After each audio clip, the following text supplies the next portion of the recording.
Атомът е 99,99% празно пространство. Ако атомът е с размера на планетата Земя, протонът е голям колкото футболно игрище. Останалото е празно. Цяла куха планета. Празно, празно, празно. Атомите са празнота, изградени са от празнота. Ние сме кухи. Ние сме повече нищо, отколкото нещо. Ние сме нищо. Празнотата ми изпълва отвътре, разтваряме. Аз съм решетка изплетена от прозрачни нишки, чието връзки се отхлапват все повече и повече. Аз съм нищо. Всички са нищо. Всяко човешко тяло е повече празно, отколкото пълно. Плътността на материята е илюзия. Физическите закони на нашата Вселена са мистификация. Няма как аз да имам плътност, твърдост, ако съм повече празна, отколкото пълно. Просто не е възможно. Аз съм въздух и вятър. Аз съм космос. Аз се разделям от себе си. Връзките ми се отхлабват. Стойжът на плътта ми става все по-рехав и по-рехав. В структурата ми се вплитат чужди атоми, чужди клетки. Протоните и неутроните престават да се интересуват едни от други. Молекулите се закачат една за друга, разбъркват частите си. Стените на клетките се разтварят, клетките започват да преливат една в друга, да кървят една в друга. Костите, твърдото пористо костно вещество прониква в меките тъкани. Кожата се разширява, впива се в мускулите и във въздуха става и мускул, и кожа, и въздух. Започвам да се разтварям в пространството наоколо, да се разпадам на отделни частици. Празното пространство вътре в мен се увеличава все повече и повече. Губи очертанията си. Единственото, което ме прави цялост е съзнанието, което мисли частиците. Усещам с всяка частица. Всяка прашинка от мен усеща всичко. Усещам пода, усещам въздуха, усещам стените. Разпространявам се, навлизам надолу през пода, през основите на сградата, през бетона, през желязото, през пръста, през червичетата и картиците, през бръмбарите, надолу през земната кора. Едновременно с това се разпространявам на всички останали посоки, наоколо, навсякъде наоколо съм все. Аз.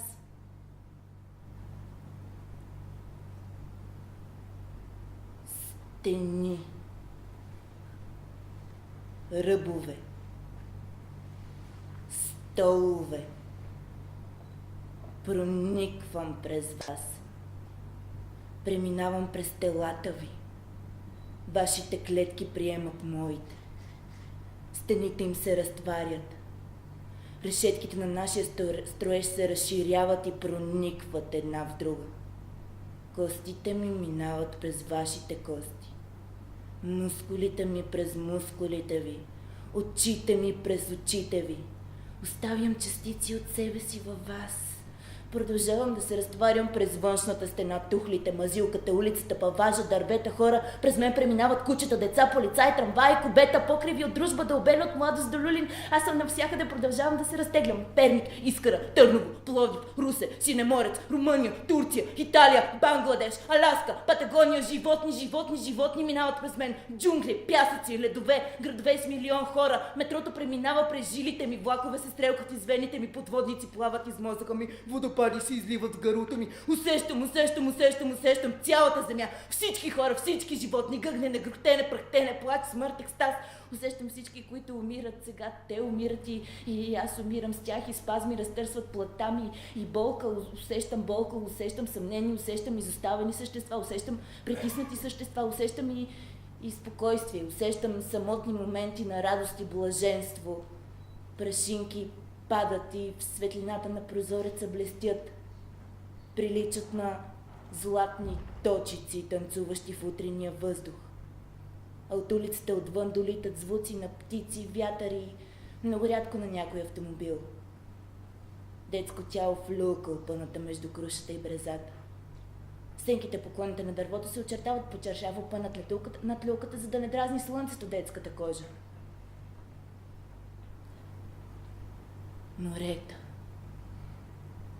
Морета се плискат и дъхтят на сол. Разпрашавам се с водните пръски нагоре към небето. Нагоре през облаците, през рехавите сгради на облаците, през техните куполи, слъве и ярки, нагоре през атмосферата, нагоре към открития космос, за да избухна в тъмната му огромност, за да се разпръсне из огромните му празни пространства. Атомното ми разстояние колкото между Земята и Венера, после колкото между Слънцето и Плутон. Аз съм космос. Аз в края на кращата винаги съм била космос, защото съм изградена от всичко, което е изградено всичко останало, от фермиони, лептони, бозони и кварки. Аз съм и Слънцето, и пръстените на Сатурн, и лунните морета, и земните вулкани, и Амазонка, и каучуковите плантации, и хилядите хора, които умират ежедневно там, бити, изнасилвани и усъкътявани. Аз съм каучуковите топчета, с които си играят децата по улиците на Ню Йорк, Бомбай, Алепо. Аз съм бомбите, които разкъсват човешката плът на парчета. Аз съм човешката плът, разкъсана и тръпнеща. Аз съм химрука, който смазва челюстта, и челюстта, която изпуква под удара. Аз съм всичко. Аз съм вие. Аз съм Никол.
Това ще бъде едно дълго представление.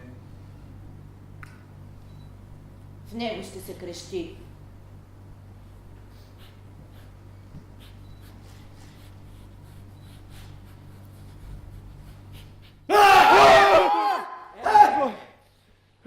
Няма да има персонажи.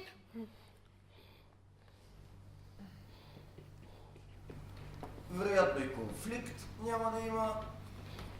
Няма да има история, полука. Тих, ангел. Няма да прелети. Прелетя. Този спектакъл трябваше да е за Хофман. За писателя Ернст Теодор Амадеус Хофман. Докато мислихме върху проекта, поканих 11 актьора. Защо говориш първо лице единствено число? Ти никога не си канил. После ми се стори, че няма как този Хофман да бъде с толкова много хора на сцената. Че трябва да бъде представление само с един-двама души и много текст. На теб ти се е сторило. Актьорите вече бяха поканени. Освен това, много време се оформя идеята за спектакъл за нас. За това, което правим. За нас! Това не е само защото сме суетни, самовлюбени и имаме високо самомнение, но и защото е време да уточним някои неща. Ето това, например. Не можеш да се намираш в театър, да гледаш представление и да си чопнеш телефона. Дори да не харесваш това, което гледаш, дължиш уважение към труда на хората. Уважението и харесването не са задължително свързани. Със светлината разсеваш останалите зрители, както и актьорите, които в точно този момент те пожелават множество лоши неща. Лично от теб! Но това е дрътаво! Не може спектакъл за нас да започва с мобилни телефони! Без какво да започне тогава? Добре, да започнем от начало. През 2010 година направихме представлението Пиеса за умиране. Тогава си бил на 10 години, никакво представление не си правил. Играл си в пясъчника в Добрич. Сега това е представление за нас, за тези, които сме сега на сцената или е за Метеор? Да. Ами не разбирам.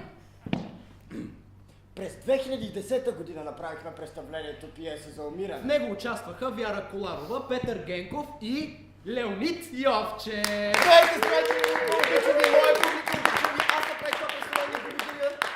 Ти дори не си гледал това представление. И ти не си го гледал. Това представление беше за умирането. За усещането, че живеенето е равно на умиране. Защото всяка минута живот се приближаваме до смъртта. И това не е лошо нещо. В спектакъла имаше еуфория, имаше бяс, имаше радост и удоволствие. Ще ме побъркате вече! Ама те пак ли за Метеор говорят? Имаше и отчаяние. Но не от това отчаяние, което дойде после, което прозира в последните ни спектакли. Отчаянието, че вече нищо не може да се случи.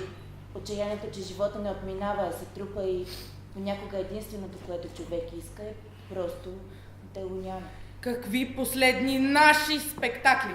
На Метеор. Може би затова искаме да направим този спектакъл сега, за да си пофантазираме, че пак можем да изпитаме същото щастие. Човек идеализира миналото. Преди също сме искали да ни няма.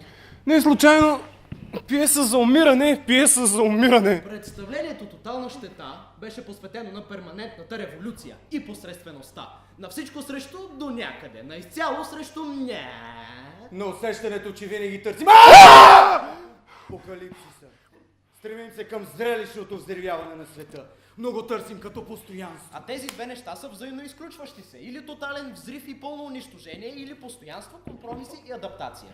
Не може да се живее в постоянни експлозии. Не може постоянно удоволствие, трябва да се плаща. Защо да не може? Аз искам винаги да е до край. Винаги да е всичко и нищо, винаги да е апокалипсис.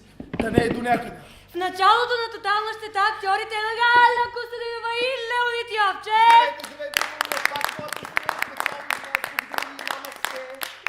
плачат с лице към публиката повече от една минута.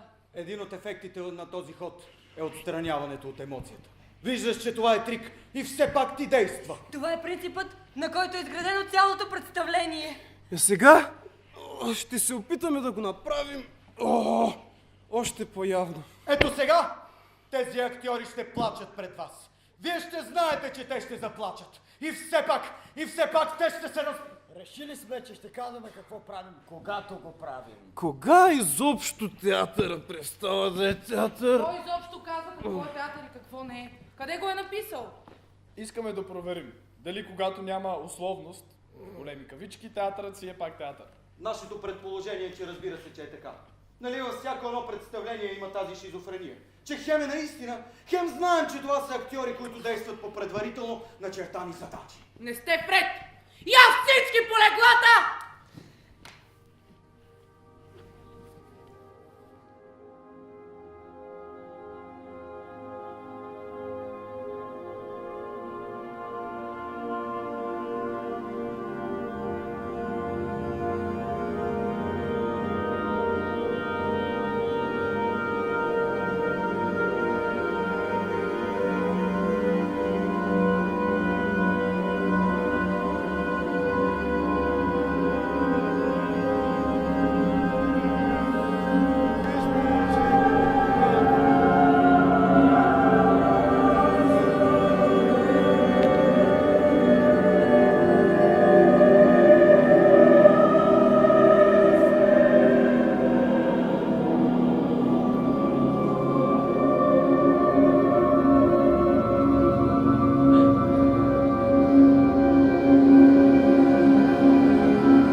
плачете?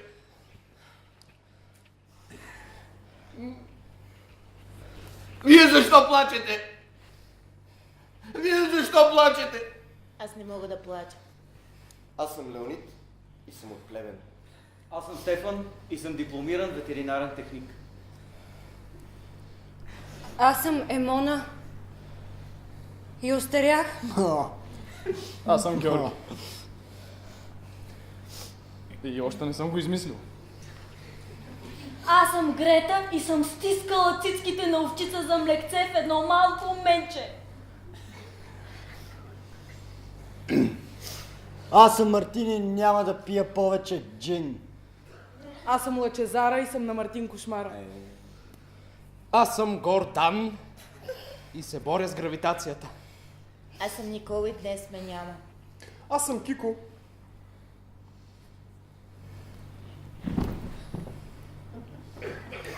Аз съм Трайни, сърцето ми прескача. Това е манипулация.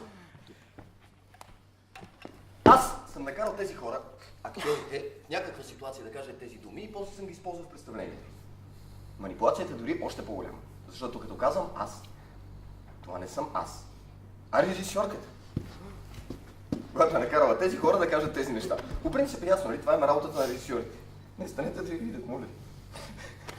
Да стоят отзад и да карат други хора да правят неща. Но в случай говорим за пълна мистификация. Едни хора стоят на сцена и твърдят, че са те, че са стискали цицките на овчица за млекце в едно малко менче и други неща.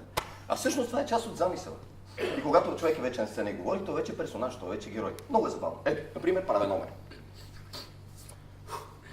Изчиствам се от Леонид. Аз мисля, че зеленото е хубав цвят. Но в действителност не го казвам аз. Написано ми в сценария. Аз съм далтонист. Ако не ви беше написано в сценария, никога нямаше да го кажа. Аз съм далтонист! Аз съм далтонист! Аз съм далтонист! Аз съм далтонист! Дори истински далтонист не съм. Да, просто не правя разлика между сиво и лилаво и синьо и зелено. И режисьорката използва... О, съжалявам. Ето това също е част от спектакъла, виждате ли? Режисьорката използва, че знае, че не съм съгласен с това твърдение, че съм далтонист, че всъщност смятам, че въпрос на интерпретация, че виждам множество повече нюанси и по-сложни цветове, ме кара да казвам, че съм далтонист. И това, което току-що казах, пак не го казвам, аз е написано в сценария. Аз съм го казвал. Но аз, Леонид, но всяко това аз не го казвам аз, а го казва тя.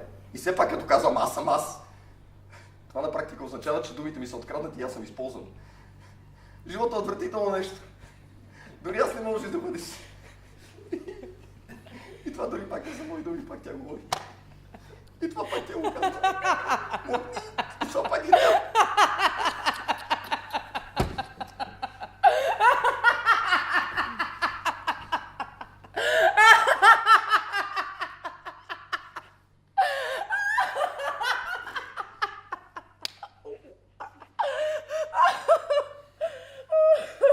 Всички ще умрем! Всеки от нас ще умре! Аз няма да умра. И всеки от вас! Аз ще умра. Абе ти как може да се казваш Емона? От известно време имам чувството, че животът ми е свършен. И всичко, което живее, е само пълнеж. Запълва времето, докато умра. Досадното е, че това не ме спира да се ядосам за неща, които на фона на факта, че животът е свършил, са абсолютно маловажни. Не мога да повярвам, че аз, която сега гледам ръката си през очите си, някога ще умра. Това е илюзия, това е илюзия. Щастието обзема всичко, когато е свръхинтензивно, когато е лудост, когато има момент на покой и красота, може да трае много кратко, защото после главата ти започва да произвежда гадости. Облаците, светлините по начупения таван, мириса на сол, сутрешният чай в леглото, всичко това е способно да запълни дупката на ужаса за много кратко. Нещата свършват. Смъртта също е чудо. Колко пъти в годината, в месеца, в денонощието ни взема разтърсващото усещане, че аз съм отвратително. Наистина отвратително човешко същество. Превръщаме се в майките и бащите си. Представление на отчаянието. На отчаянието и нежеланието. На доизживяване. В края на краищата няма много голямо значение дали правиш нещата от желание или от отчаяние. Все ги правиш. И неизбежностите все си остават неизбежности. Дъждът вали и отмива, нищо не отмива. Правим представление за себе си. За това, което искам. Чакам времето да свърши. На кого да кажа, че искам да умра? На мен. Искам да умра. Всички пиеси и всички представления, които ни вълнуват, са или за ужас от живота, или за ужаса от смъртта. Или и за двете.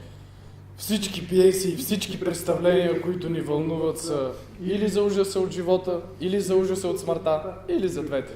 Всички пиеси и всички представления, които ни вълнуват, са или за ужаса от живота, или за ужаса от смъртта, или за двете. Всички пиеси и всички представления, които ни вълнуват, са или за ужаса от живота, или за ужаса от смъртта, или за двете. Не знам. Их щербе.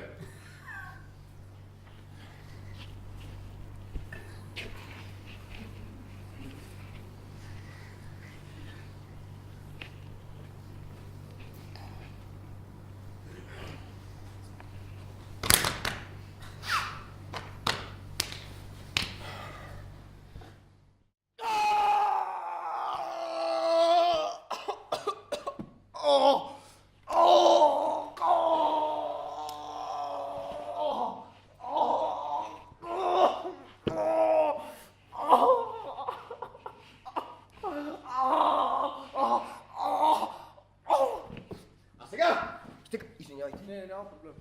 Ще кажа гениално един Хамлет. Да бъдеш или не? Не ти се случва! Трябва да ти се случи! Трябва ти нищо! Погледни ме! Ти намерил ли си зърното на образа? Тебе питам! Къде ти е зърното на образа? Къде ти е хоризонта? Къде си учи изобщо? Значи имаш желание, имаш пречка, имаш преодоляване на пречката! Не разбираш ли? То е елементарно! Елементарно! Това е сложна работа! За нея трябва призвание, трябва талант! Талант трябва! Почувствай го! Не! Нищо не става от теб! Нищо не става! Ти се променил! Ти не беше такъв човек! Станал си ми техничар! Правя номер, зелено! Не! И си напълнял си! Момченце, ти не си вършиш добре работата, не аз своята! Аз съм режисьор! Знаеш ли колко много съм чел? Знаеш ли колко много съм учил? Всичко знам! Аз съм режисьор! Нищо не знам! Страх ме от актьорите ме е страх! От публиката ме е страх! Не! Аз съм режисьор! Аз съм творец! Аз се рисувам! Помогни ми! Спокойно, сега ще го направя. Хамлет, нали пърне?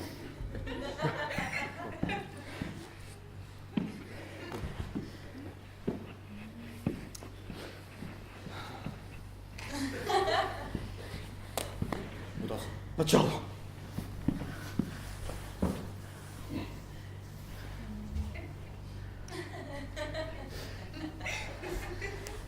А сега ще кажа гениално един Хамлет да бъдеш или не. Няма да се изпълни гениално един монолог! Монологът е част от цялото! Ценност може да има само в развитие, само по себе си улепа. Сигурно може да има някаква виртуозност. Някой дори може да се разплаче. И какво от това? Монологът е монолог и е част от цялата пиеса. И това ти си го казал! Да бъдеш или! Не е това въпроса! Това е шега на Стефан Москов. Аз обичам Достоевски! Защо го обичаш този Достоевски? Хайде сега! Кажи де, какво му харесваш? Той е гений! Няма да пипаш гения! Къде? Аз ще няма да го пипам, но кажи все пак какво му харесваш. Той е гений! Пише за душата! И красотата ще спаси света! В Достоевски има много грозни неща, има низост, има дребнавост, има насилие. И какво изобщо е красиво? Ти ли си красива?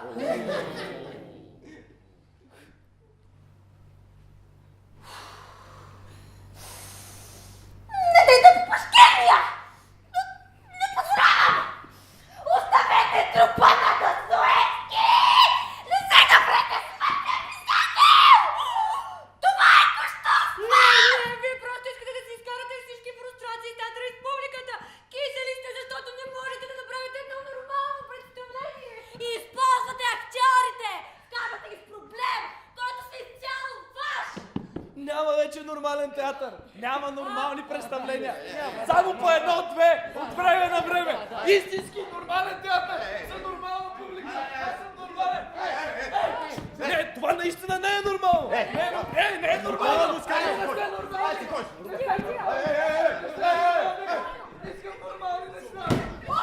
Така, значи нормално е аз да се оженя, да се купя кола.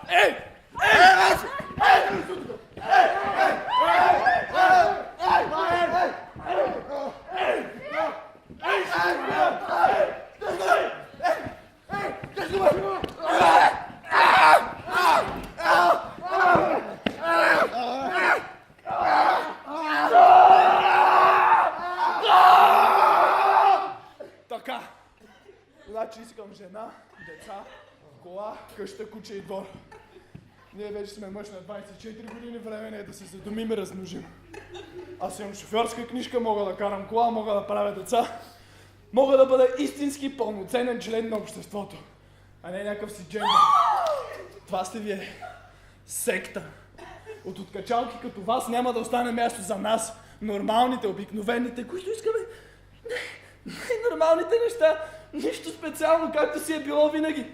Аз изкарвам парите, ти раждаш децата, от репките на сапун, улиците чисти, пазете децата, не пипайте бъдещето. Нали? Нали всички искаме това светло бъдеще, без мръсни и гнусни. По улиците е пълно с хора, които миришат. Миришат отвратително, защо не се къпят? Аз се къпете! Трябва да ги изчистим.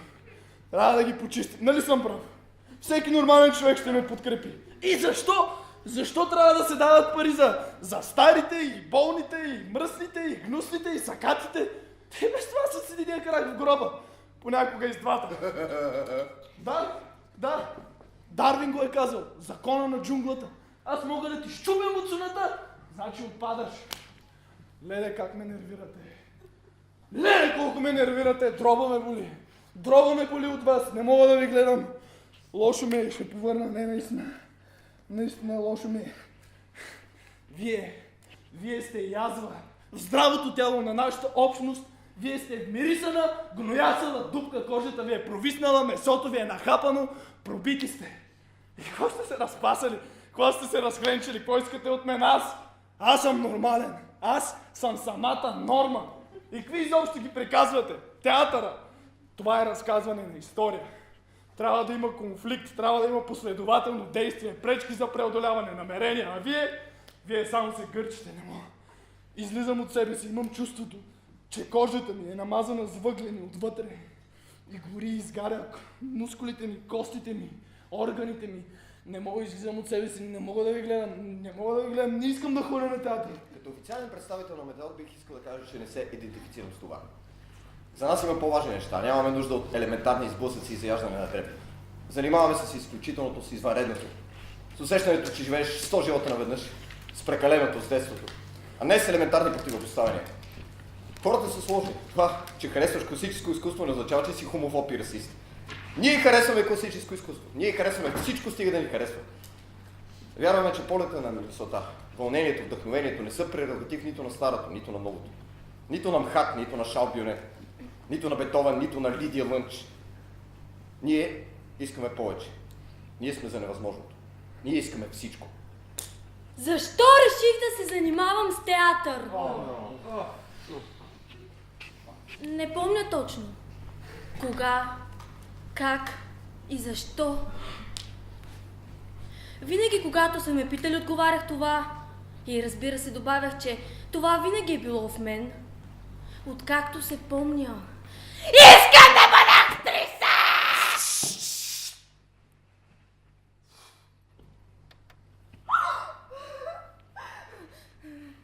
Разказвам, че съм обичала да пея и да танцувам и понеже не съм знаела към кое от двете да се насоча професионално, изведнъж съм си дала сметка, че театърът ми дава възможност да съчетавам и музика, и танци, че и кино, и не знам си още какво.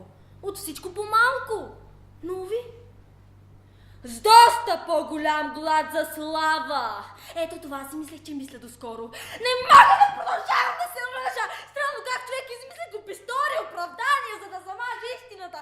Или по-точно да си я създаде. Защото много често дори той не може да си обясни защо е всичко това. Чак сега разбирам защо реших да се занимавам с театър. Страх ме, че за нищо друго не ме бива. В театъра нали може всичко? И ти може да си всеки! Аз себе си не съм. А съществува ли себе си? Цял живот играеш игрички, както като си играех като малка. Само че сега е на сцена. И да, с малко по-голяма сложност. Свързвам било то с жанрове, стилове, школи, най-различни измислени глупости. И в крайна сметка аз просто си играя. Аз съм на 20! А даже има хора, които си играят на 40, 50! Всичко е една игра, всичко е една илюзия, всичко е толкова вятърничево! Ето днес репетиция, утре премиера. В други ден обаче вкъщи, с книгата и чакаш и се надяваш! Цитат от граф Монте Кристо. И въпреки всичко аз съм прекалено чувствителна глезла, която все пак се нуждае от сигурност. Нито знам какво да правя, нито дори вече какво искам! Дали да поема по друг път, да потърся сигурност! Или въпреки разочарованието, да не спирам да вярвам в режисьор! Режисьор! Който дори не знае какво прави! Ами да! Започваме репетиция и няма текст! Опитваме някакви неща и после опитайте се да възстановите! Ами не става така! Не става така! Не! А толкова много да искам да му помогна, за да направим нещо заедно! А толкова много да ми се плаче! И ще си поплача! Но какво от това? Като за обобщение. Театърът ме спаси от страх от провал в живота. Но какво ще ме спаси от провала в театъра, когато театърът се превърне в моя единствен живот? В предишния си живот косях райграс, колтучих домати, пикирах пипер, кастрирах прасета, терях зайци. Общо взето усъкътявах растения и животни. Реших да стана актьор, за да усъкътявам и хора. Какво е това, бе? Ами театър? Абе не е театър това, как ще е театър? Какво ако не е театър? Нищо не е. Кой казва какво е театър и какво не е? Къде го Какво написано? общо има това с останалата част от представлението? Не разбирам. Аз не вярвам в добро или лошо представление, защото как се определят критериите? Как въобще се сравняват едно произведение с друго? Как? А в честност прямо намеренията си представление. Не представление, което твърди, че например за секса и насилието, или за голямата лоша система срещу малкия добър човек, или за разкоша срещу мизерията. А режисьорът това всъщност въобще не го интересува. Всъщност смята, че ще стане супер кул представление и че той ще стане супер кул режисьор и че ще си купи апартамент, ще поставя в Берлин, ще си почива на Малдивите. Същото важи и за актьорите, нали? Роля кариера, казват някои. Добираш се на ролята кариера, оттам нататък нещата се оправят от само себе си. И вече можеш да си изготвените, вече можеш да обясняваш как стоят нещата. Вече можеш да си избираш само някакъв ангажимент и брат. Само че, приятелю, когато гледам на сцена как играеш, как да повярвам, че това, което правиш, наистина те вълнува и има значение за теб? Ако изборите ти нямат етическа стойност, ако се нагаждаш към ситуацията, ако паразитираш върху общото положение, как да си позволя да мисли и да чувствам заедно с теб, когато сцената ми говориш уж за справедливост? Или че просто ти е приятно да играеш? Как? На сцената всичко се вижда. Никой не може да излъже никого. Намеренията стават ясни веднага. Но понякога публиката обича да бъде лъгана. Всички обичаме да бъдем лъгани понякога. Рецепти няма. Като няма рецепти, как можеш да казваш какво може и какво не може да се прави? И какво излиза, че ние сме добрите, а другите не ни разбират? Изобщо не ме интересува. Значи театърът трябва да разказва истории. Да? Ами ако няма история?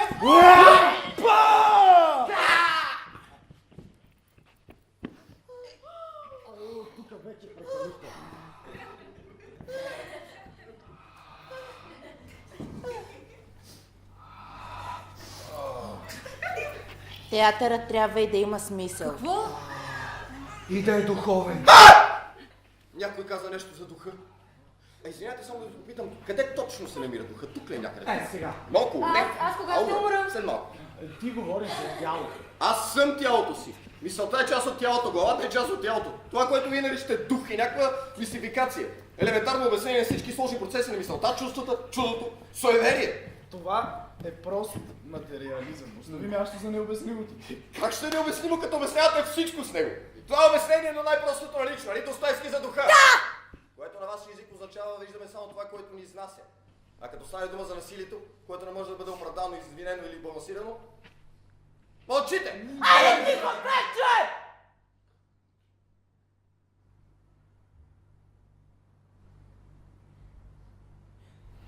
Трябва да е ясно за какво е едно представление. Ами, например, за секса и насилието. Или за това как се преодолява някакво желание, или някакъв страх, или за това как някой иска да замине, а не може, или е влюбен и се погубва. Такива работи. Не! Аз това не го разбирам. Просто не е моето нещо. Марти? Марти? Марти?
селското на света.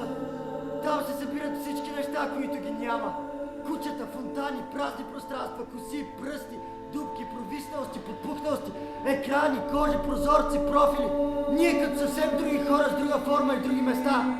Тяхното бъдеще и нашето минало. И изобщо не е същото. И изобщо не е смешно. Нищо от това не е никак смешно. Това, че тези места ги няма сега, значи ли, че никога не ги е имало? Значи ли, че тези стъкла опръскани от дъжд и бареносни облаци над планината, че захвърлените на пълна чорапи и точно тази обувка на бордюра, че гонят крак върху стола и рамката на очилата, че всичко това и още всичко друго е само мираж, част от световната конспирация на спомена, който е тук само за да ни дразни. Значи ли, и миналите радости и отчаяния не съществуват, защото техните обекти са само белег върху някой лист или фотохартия, или електронна памет. Съществува ли нашето минало?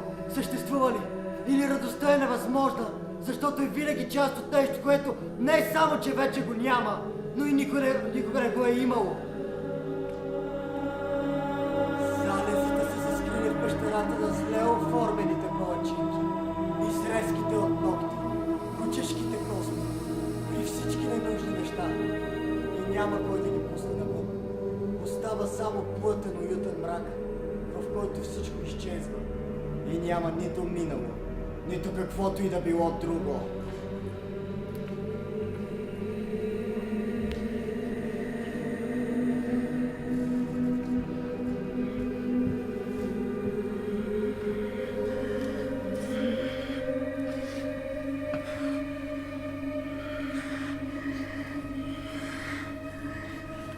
За страха. Това е за страха.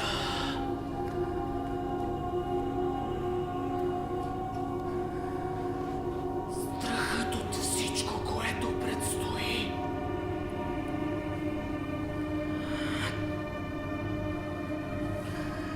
Страхът от дишането.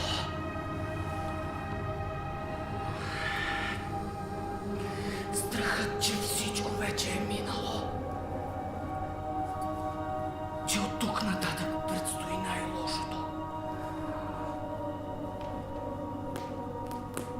Сигурно заради това правим представление за себе си. За старите си представления. Заради страха, че там е заровено много повече, отколкото си мислим. А че в бъдещето ни има само кости, косми и ногти. Само отломки от неща, които никога няма да се състоят. Че бъдещето ни е миналото на един много нещастен човек. Страхът, че всеки момент на щастие може да бъде последен. Че от тук нататък предстои само блатото на отчаянието. Страх ме е да живея. Страх ме е да умра. Няма време. Няма време. Животът е толкова кратък. Докато се обърнеш и вече си умрял. Няма време. Няма време. Един миг и вече няма да ме има. Няма да ме има много повече, отколкото ще ме има. На земята ще има билиони, билиони, билиони пъти повече време без мен, отколкото с мен.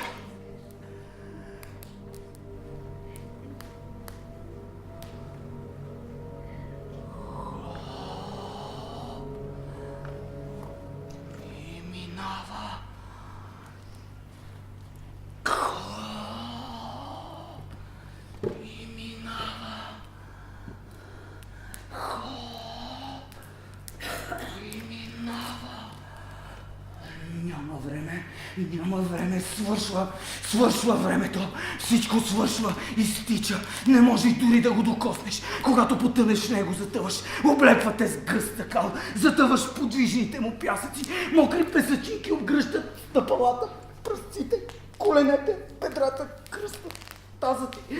Водата се оттича и пясъкът се втвърдява като цимент. И както до сега си имал чувството, че времето отлита, без дори да можеш да го докоснеш.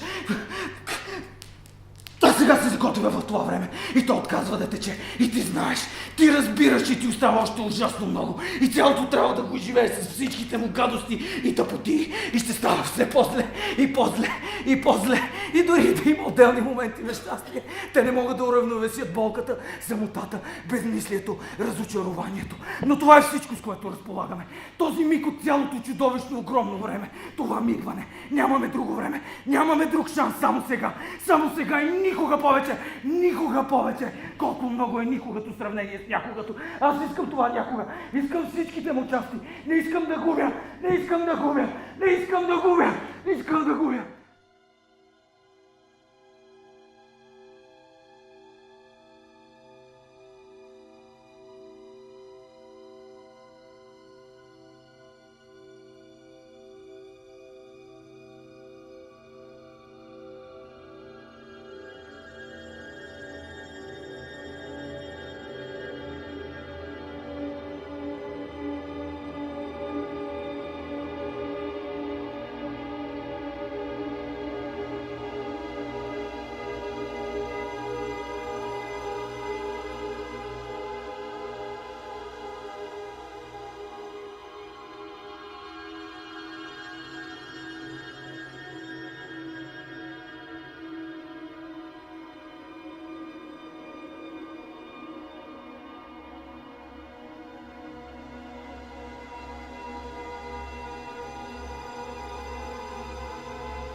Thank you.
актьорите!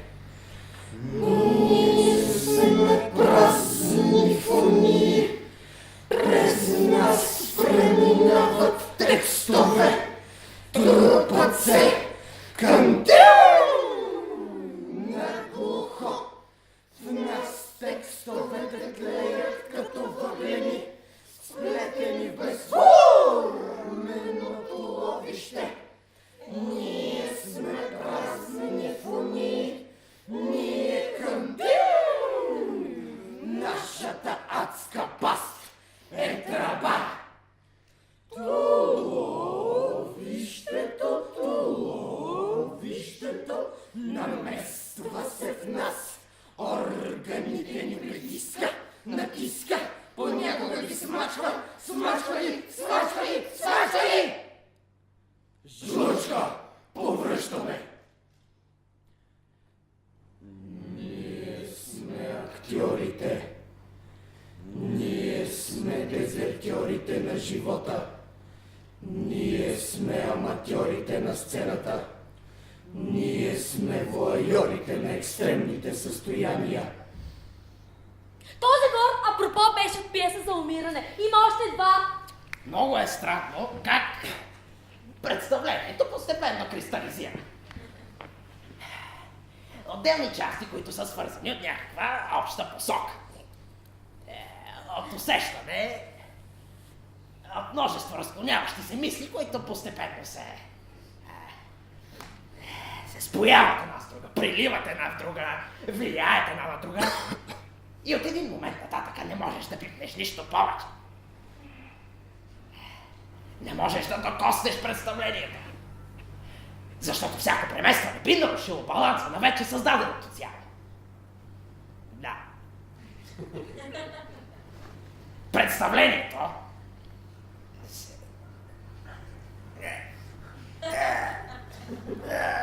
си има свой живот.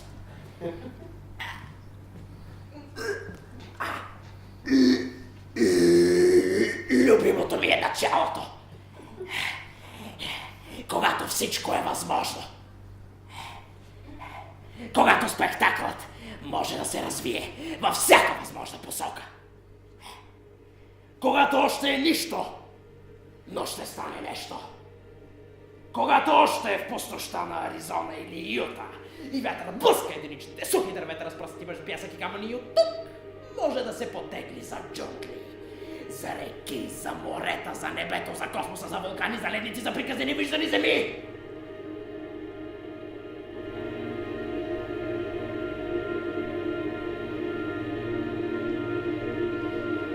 А ти си все още в началото на пътя и нямаш ни най-малка представа на къде ще те отведе.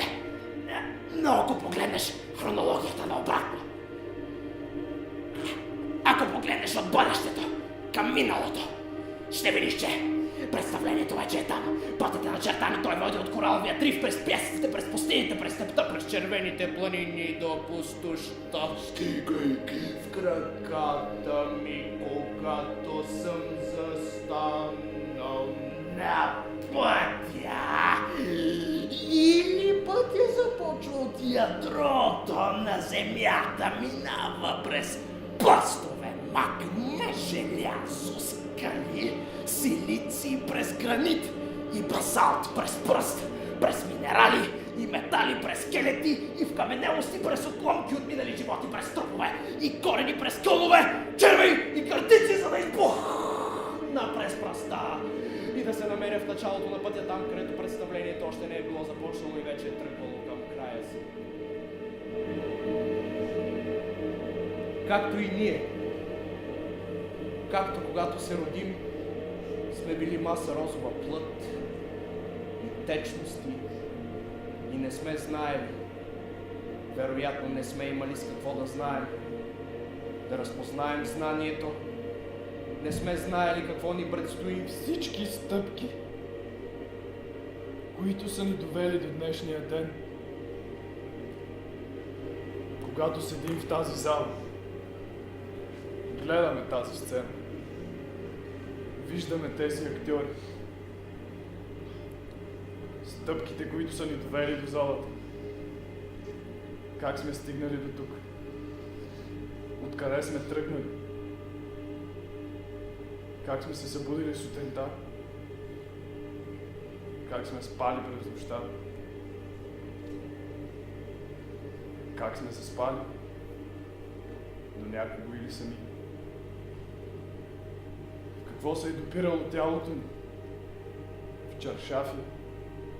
В дрехи? В коса? В собствената ни кожа? Какво сме правили през деня? С кого сме говорили, чии гласове сме чували? И още назад, към началото на седмицата. В какви пространства сме се намирали? Какви миризми сме усещали? Какви материи са обгръщали телата ни? И още назад, към лятото. Къде сме били? По какви улици сме минавали? Къде се стъпвали краката ни? И още назад, към началото на годината. Как сме я започнали? С кого? Къде? Къде сме стояли? Какви миризми сме усещали? Какви лица сме виждали? Чии гласове сме чували? И още назад, назад, през месеци, години, към времето, когато сме били ученици. Тогава, в какви пространства сме се намирали? Какви миризми сме усещали? Какво е било тялото ни? Как сме виждали, чували самите себе си?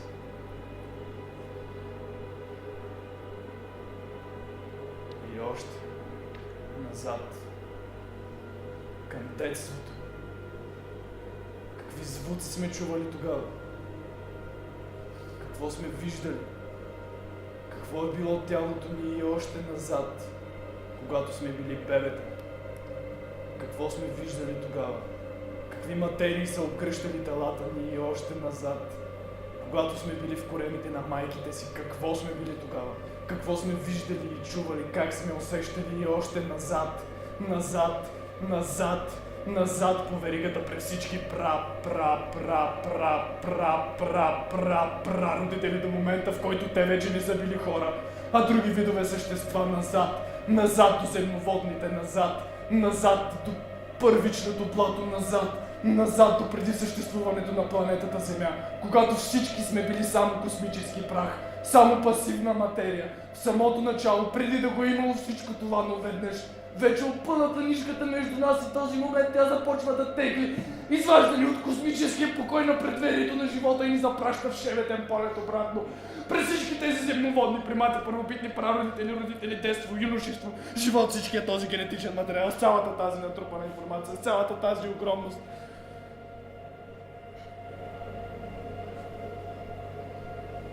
За да стигнем до този момент. Сега, в тази зала, в която седим и гледаме, и се гледаме. И с представленията е същото. И аз трябва да мога като актьор да усетя всичко това и да го живея.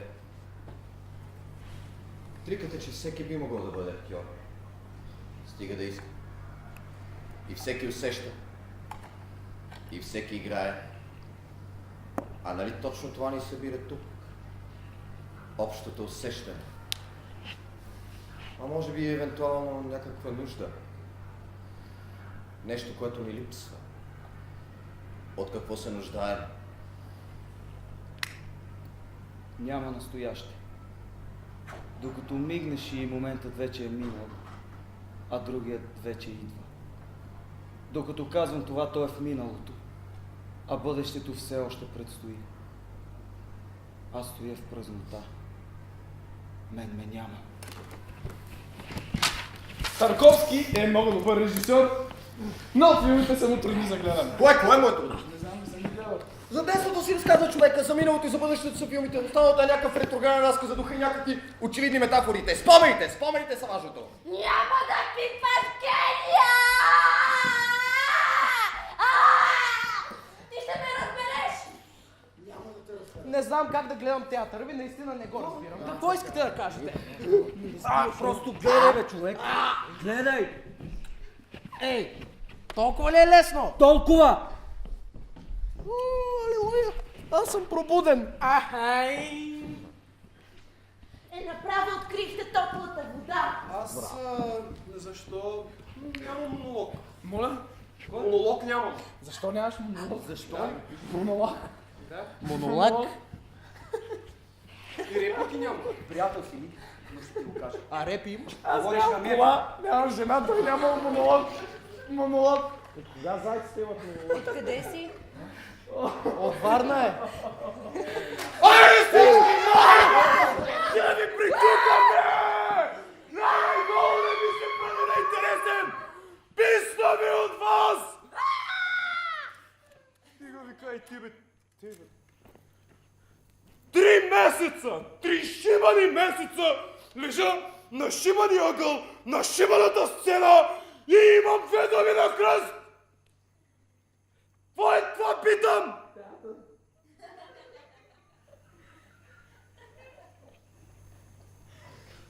Идиоти! Събрани от кой дърво, някакви аниматори, паркови клоуни, пичат пред киноекран. Какво е това? Какво е това, питам? Бахти ми го Фред и на всичкото отгоре прочели 5 книги на кръст. 5. И станали големите актори. Гледай тук, Хамлет. Какво е това, питам? Ей! Приказват ми за празни пространства. Единственото празно пространство е в главата ви. Бахти и на всичкото отгоре бичат 5 часа монолози за тъпоти. Какво е това? Не мога повече. Не, честно, не мога повече, хора. Това е... Бах ти ги още. Аз не мога. Не мога да продължавам.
моторите. Ние не сме моторите. Ние лазим по щорите. Ние познаваме артистичните конвенции. Ние знаем, че няма изкуство без претенции. Знаем, че всяка техника изисква противотехника. Че всяка публика изисква рубрика. Че всяка медия изисква още по-голяма медия. Чудовищна трагедия. Чудовищна комедия. Затова сме толкова съвестни. Затова сме така усърдни. Затова не спим на репетиции. Затова разбиваме коленете си по бетонни подове. Зъзнем в мразовити зали. Пикаем на двора, защото не ни дават патент за тоалетна. Плащаме за да работим. Преди лягане кървим. Вкъщи ни пребиват, викат, плачат, изоставят ни. Прибират си децата и пералните! И ни пращат по дяволите! Без дори да ни изперат гащите. Защото силите ни са изтискани като лимон. Защото просто се закотвяме на леглото и гледаме втренчено. И за тях няма останала и духа. Няма плът, няма дух, само инертна материя, изтъргана от формата, захвърлена където падне. Ние сме просто баласт, ние сме мъртвородени мъченици, ние сме механични ангели, ангели на техниката. Ние актьорите, ние не сме моторорите, ние лазим по щорите, ние нямаме воля да творим зло. Ние сме актьорите, ние сме актьорите на живота, ние сме аматьорите на сцената. Ние сме воюрите на екстремните състояния.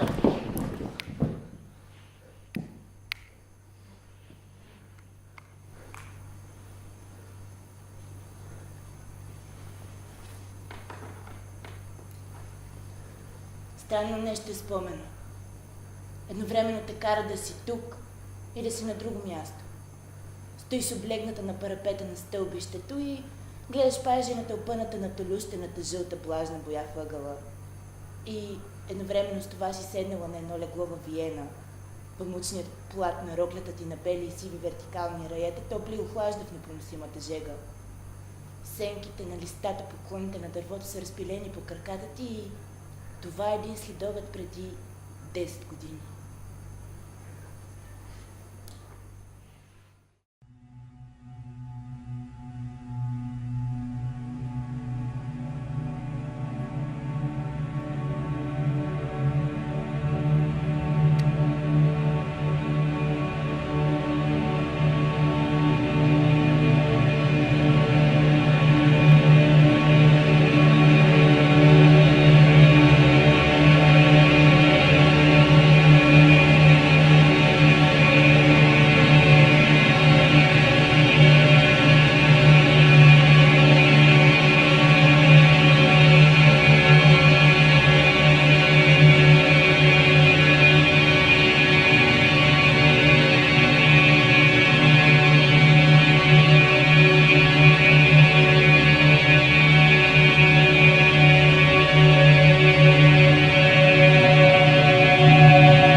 тяло на мъж.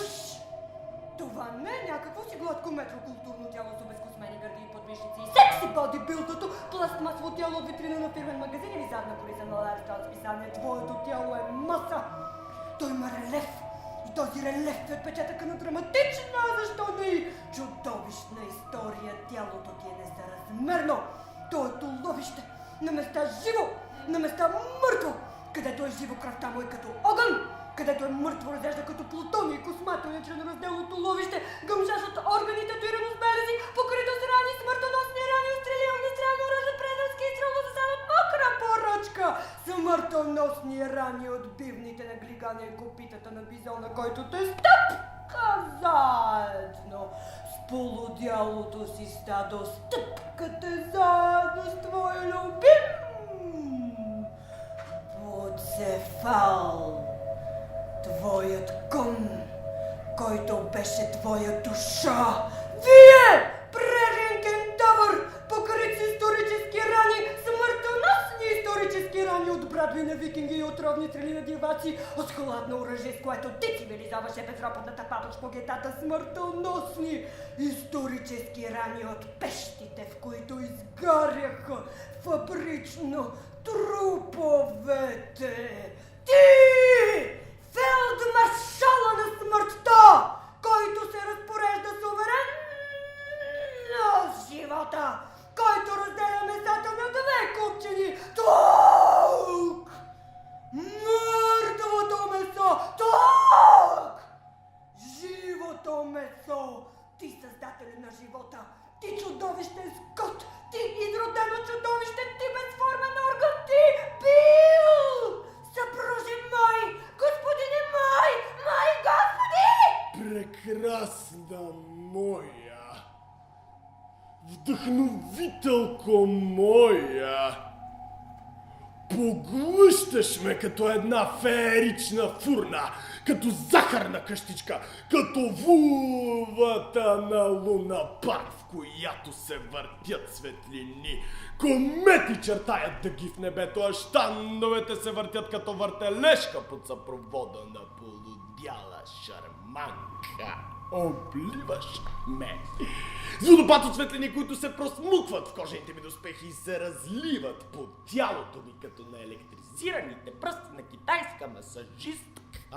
Прониквам все по-дълбоко и по-дълбоко в теб, препятствие след препятствие, премеждие след премеждие, зала след зала. Ето тук балът започва! Строени в редица за менует дами и кавалери с алуминиеви кошници в ръка ведат магически предмети от тях и се завъртат около ста на автоматизираните ленти, правейки поклон. Пред портмонето си касиерката взима стремителни акорди и изтръгва душата на инструмента от клавиатурата на ръцете и слушали учебията да скоро спадат в изнемога. В захлас, прималели от нега, въргалят се в една безгранична наслада.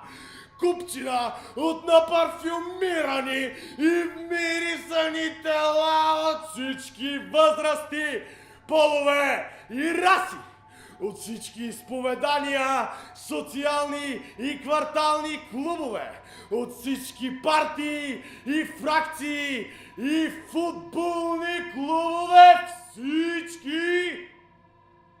Целият народ в захлас.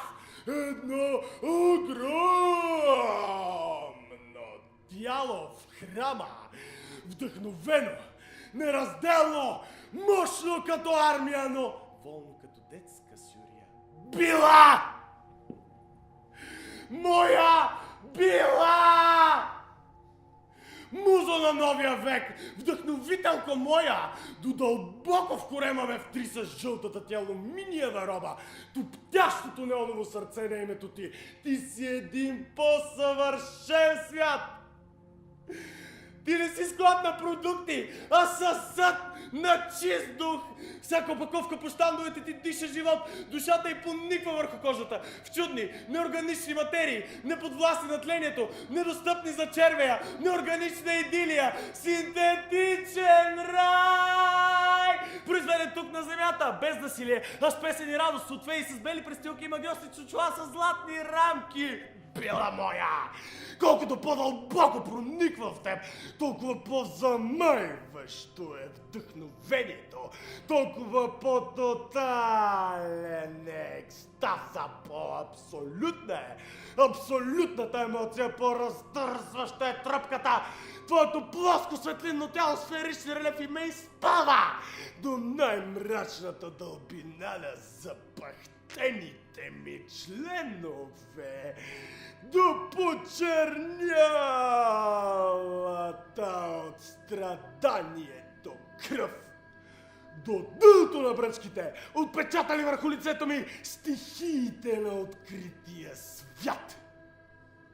Солта на моретата, йода на океаните, злия вятър на прериите, спермата на бизоните, коравосърдечното, ултравиолетово слънце на безводната пустиня. Когато проникваш в мен по-дълбоко и по-дълбоко, те усещам всички алуминиеви клетки на светлото си тяло. Всеки продукт по рафтовете ми попива твоята миризма, отразява топлината ти, металната ми конструкция се изостря до вибрации, започва да трепти като прозрачен въздух. Мъжествените ти стъпки отекват по фаянс ми като почукването на съдбата. Разрещат ти с ритмите на озвучителните ми системи, дъхът ми секва, моторите на хладилните ми инсталации. Цвят на хладилен газ, мантото ти мирише на озон, на буря, на опасност. Просмукан си с миризма на шума, на есенна гора, на баручна битва, на пуканите твърди черни пръсти, на мъртва животинска козина и все още пулсиращо кърваво месо, на вкиснато уст и поричите мустаци, засъхнала сперма, пръскана по курвите миришеш ми на мъж, на тяло, на живот, на дива неопитомена природа, на снабдител на месо, на камион, който изнася в мирисани остатъци от скритите ми задни складове. Вонята ти ме изпълва, когато ме проникаш. Синтетиката ми усеща тръпка на живота. Водачо мой! Водачо на моя предан добронамерен народ, вдъхновителю на консумацията, съвършен производителю, незаменими. Единствени топ качо мой, вкарай ми! Вкарай тези замразени шалове!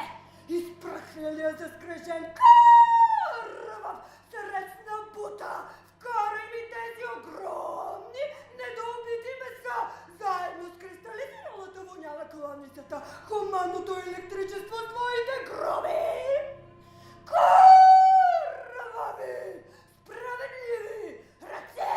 Ти ме подлудяваш! Ти ме разгорещяваш! За тебе съм готов на всичко! Ще ти донеса цялото мъртво месо! Ще убия цялото месо за теб! Ще ти докарам милиони камиони с бизони! Ще ти доставя цялото месо!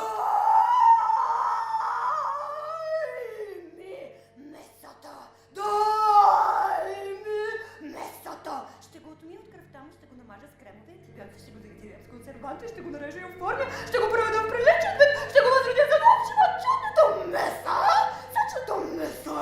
Красиво пакетирано, стерилно, вакуумирано, строително подредено или естетично балансирано по моите хладилни шкафове.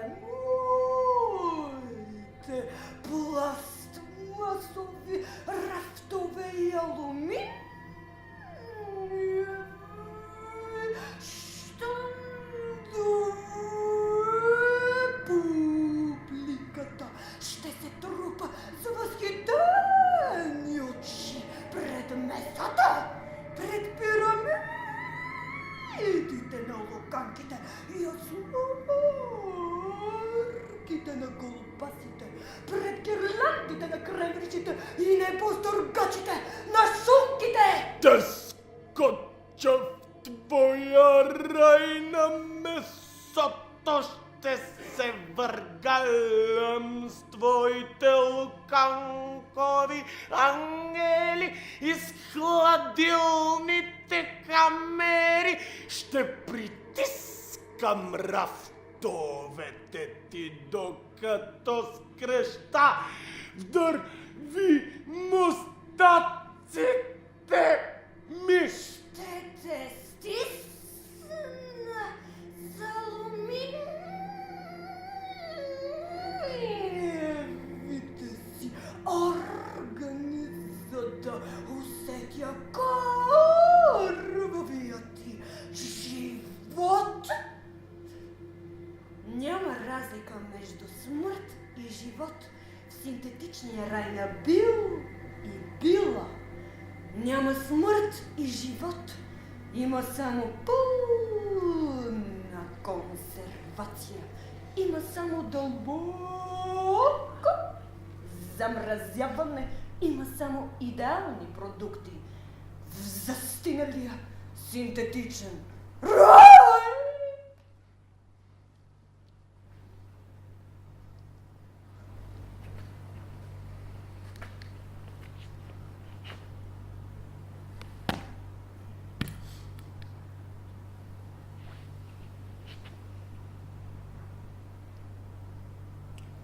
Обичам черното. Винаги ходя в черно.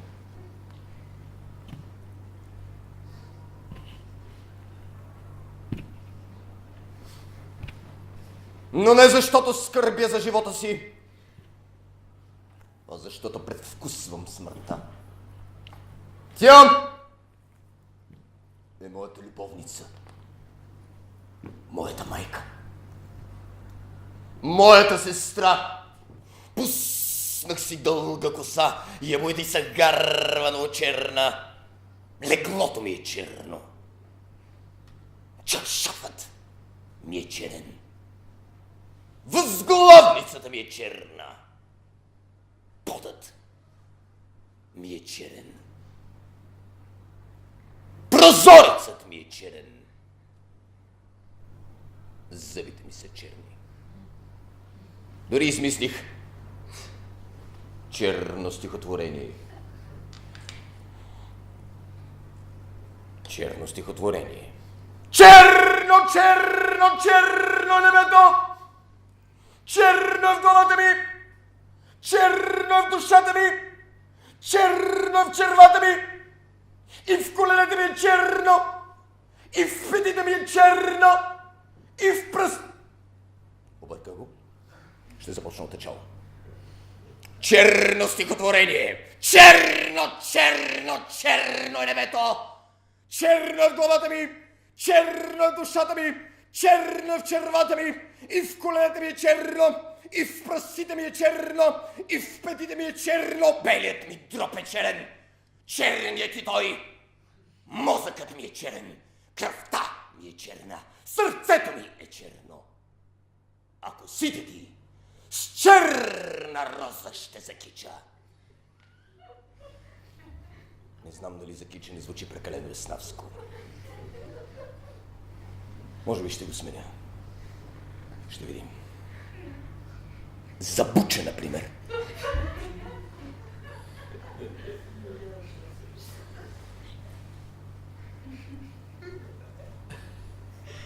Обичам и гробища. Любимото ми е да заспивам на хладна, надгробна плоча. Но удавила се блудница, на сутринта ме боли кръста, но аз не го показвам. Пък и обичам болката, тя ми напомня за смъртта. Смъртта, смъртта! Смъртта си ще открие своята любима. Смъртта. Време е да тръпне ездите на вдъхновението си. Да се спра за миг на пъти, както човек се спира, като зърне половият орган на някоя жена. Добре е да огледам изминатия път. и после да се спусна с починали крака с буин скок.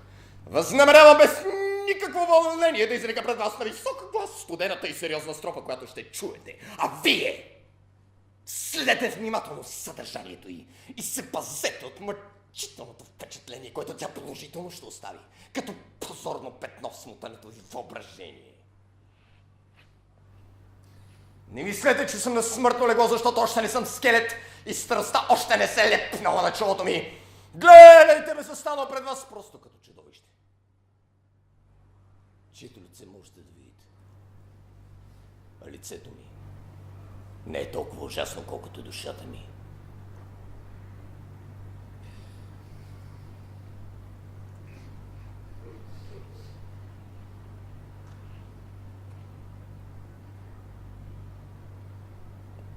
Неотдавна видях пак морето качен на палубата на кораб. И спомените ми бяха така живи, сякаш го бях напуснал вчера. Октопод с копринен поглед. Ти, чиято красота не делима от моят. Ти, чието прелестни пипала 400 на брой. Ти, у когото обитават благородно като в естествено седалище, по общо съгласие и свързаност и божествени прелести. Защо не си до мен сега долепил живочния си корем до алуминиевите ми гърди, да седнем двамата на някоя крайбрежна скала, за да наблюдаваме гледката, която аз обожавам в последния ми час? Няма да ми видите обграден със свещеници. Искам да умра люлян от вълните на бурното море или прав на върха на планината с очи вдигнати нагоре. Нека вятърът ме вземе на костите и крилете си. Няколко мига преди последната агония ме пренесе през света, който с нетърпение очаква смъртта ми. Орел, гарва на безсмъртния пеликан, дивата патица, пътника джере, които будуват и треперят от студ. Ще видите как минавам при светлината на светкавицата. Мене, ужасен и доволен призрак. Те няма да знаят какво означава това на земята, осойницата, голямото кода, жалата, тигъра, слона, във водата, кита, кулата, рибата, чук, безформения скат. И за път на полярния морж ще се чудят какво означава това нарушение на природния закон. Да, аз ви превишавам всички породена жестокост. Тази ли причината да се явявате пред мен в тази поза на раболепие? Или защото ме виждате мен, непознато явление, кахлите като страшна комета през окръвавеното пространство, защото ли кръв дъжд от решението видял прилично черен облак, който бурята гони пред себе си. Така, слушайте ме, вие, неизчерпаеми карикатури на красотата, които вземате за сериозно смешното магарешко реване на вашата душа, достойна за върховно презрение, и които не разбирате защо всемогъщия в един от редките случаи на предесно шугубийство, който разбира се не надминава великите съобщи закони на гротеската, е почувствал чудното удоволствие да насели една малка планета с странни, микроскопични създания, чиято съставна материя прилича на тази на червения корал. Да, вие имате право да се изчервявате до костите и сланината си.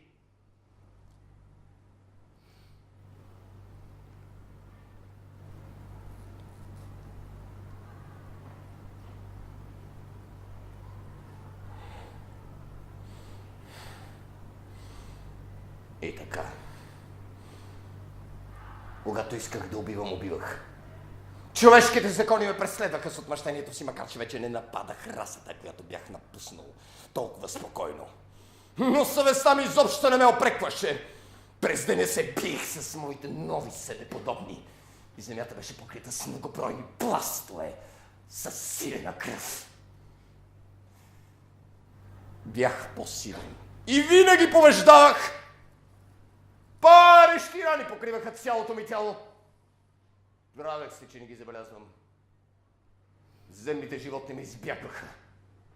И аз останах сам в блестящото си величие.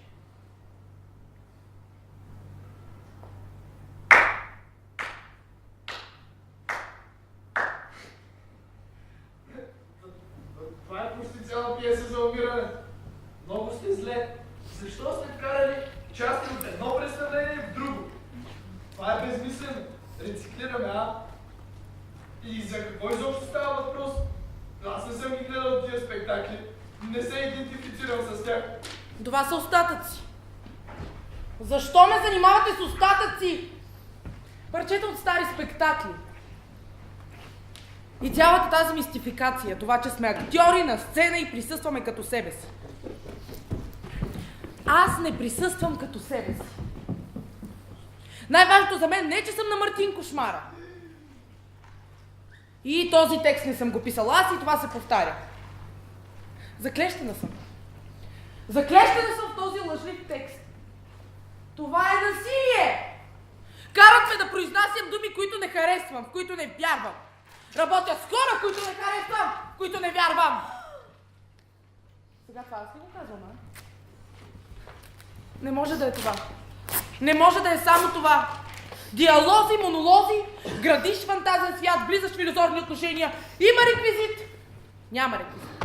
Има декори, има костюми, има герой, няма герой, каквото и да е. Фрагментарно, цялостно, умно, глупаво, съвременно, класическо, каквото и да е. Винаги е ограничено от наличността. Винаги е тук и сега. Аз искам винаги и навсякъде. Искам всичко! Искам целия свят! Какво е това? Какво е това, питам? Това е насилие! Видяхте ли как постъпиха с Мартин преди малко? Видяхте ли? Той не искаше. Не, че ми пука за Мартин, аз съм актриса.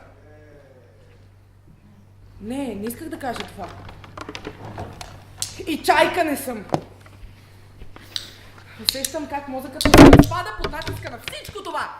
От всякъде някакви желания. Мои, чужди. Как да им отговаряш? Как да ги изпълняваш? И невъзможното.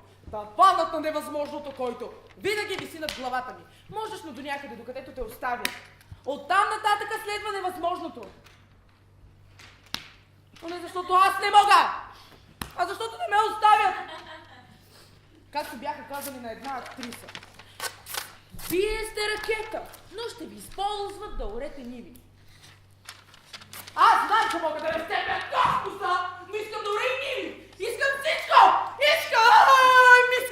Аз ще стана най-добрата актриса, защото усещам, че животът тече в вените ми.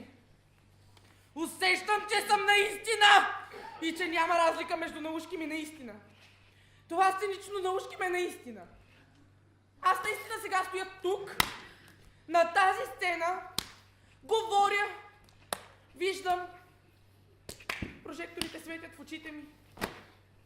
Топло ми. Знаете ли колко е трудно? Знаете ли, че в цялата драматургия до 20 век интересните женски роли се броят на пръсти? Да? Знаете ли, че в класическата драматургия повечето женски роли са на майки или на любими и че с няколко изключения като Федра, Медея, Жулиета, главни женски роли няма и те говорят само за любов!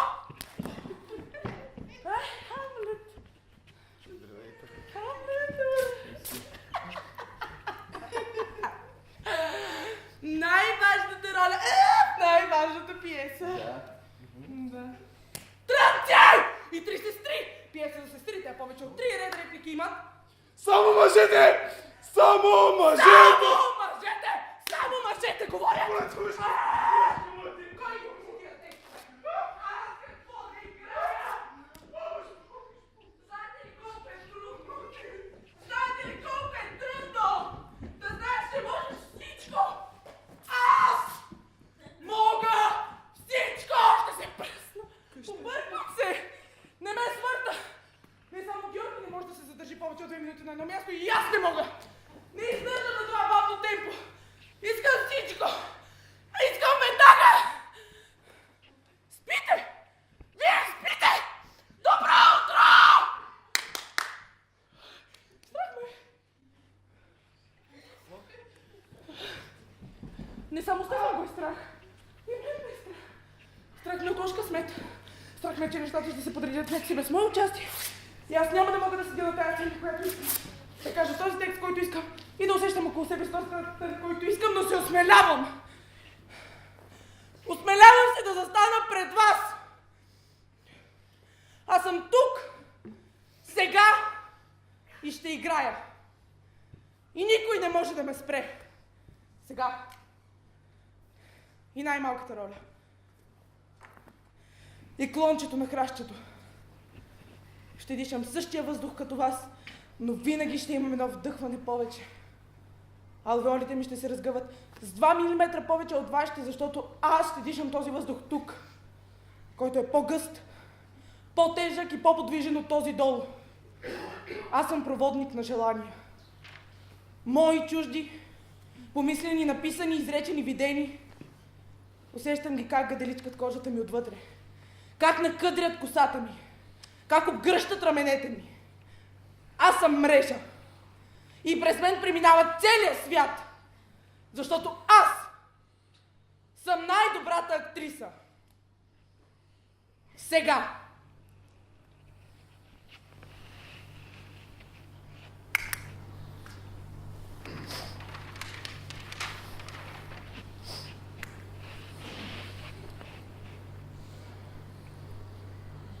Ние сме актьорите. Наше подземното царство. Наше надземното царство. Ние нямаме царство. Ние нямаме място. Ние сме актьори. Вадим всеки от гробовете. Гоним призраци по празни тунели. Нанизва ни шиша на съдбата. Всяка вечер прожекторът съблича главата ни. Изтръгва кожата. В непоносимата светлина на рампата маските се стичат. Ето ни така излизаме на светло, безсмъртни скелети, оловни челюсти, каменни легенди, конкистадори на отвъдното. Храчим кръв, плюем дробове, издишваме ви целия си въздух, присаждаме ви органи на чувствата, търкаме ви между стола и телата, къпем ви в изтощението си, облегчаваме ви с капитулацията си, капитулираме внезапно, падаме като подкосени, изнасят ни на носилки сред нестихващи аплодисменти. Ние, безсмъртни еластични кожи, ние, стрити на прах в урните кости. Ние, актьорите, от нас правят нови хора, нови тела, нов живот, нова смърт. Нас ни формират, мачкат ни като тесто, като козунаци, като безформени цици, Като мекици. месят ни, добре ни умесват. Отгоре ни сплесват, по дупето ни плесват. Формират ни, дават ни форма, слагат ни лице, нов дух палят в нас. Нов идил, да топи восъка, да гори восъка. Нас ни формират, като дърва за огрев, като въглища, като гориво. Горим на сцената, неразрушима плът, чиста енергия, чист живот, чист план в локомотивната пещ. Ние актьорите сме Мъртвородени. Ние сме born to be dead. Ние сме направо разполовени. Ние сме тотално зомбирани. На нас ни внушават, нас ни зарибяват, нас ни поставят в екстремни ситуации, нас ни преобразяват, нас ни формират и после ни изхвърлят на бунището. Ние сме материя, ние сме табула раза, ние сме нищо, защото ставаме за всичко.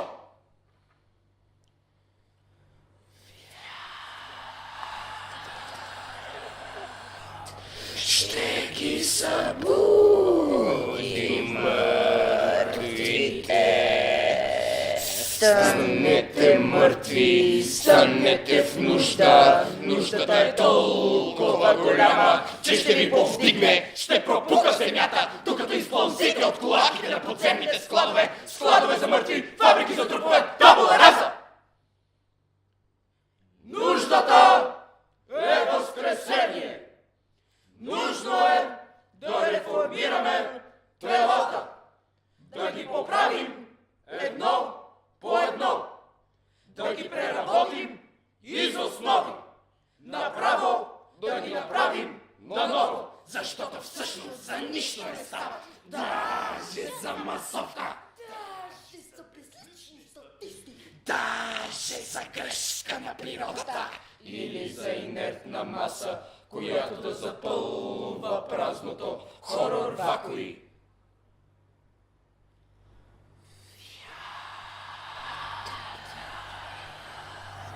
Ще ги събуди мъртвите. Настъргани сренде в полето, пръснати като бетон по склона, мъртвите тела, вгорчени, сгушени, равномерни, без начало и без край, спарени от живота, разкъртени по жизнените канали, покълнали като трева, като гигантски сини гъби, насмукани, срязани на 2, на 3, на 5, на 300 мъртви части, пъплят през полето, пъплят през гората, пъплят по площадите, къде свършва безкрайно мъртвото месо. Хапах при мрака, при на плътта, приждащата плът затисна ноздрите, гръкляна насред заговора на нощта. Станете мъртви, ставайте, преди да сме ви заритали, преди да сме ви отрили, стига криница, стига място, неумолимото око на вятър не спи, то вижда всичко, вижда през пръста, вижда през тунелите на червя, вижда през проганата очния вълка, издълбани като средно, надучени като френско седене, няма къде да се скриете, няма сигурно укритие, няма последно убежище, няма вечен покой, станете на вяра и излизайте по строй! Вие сте мъртвите, вие сте актьорите, вие сте телата, ние ще ви сътворим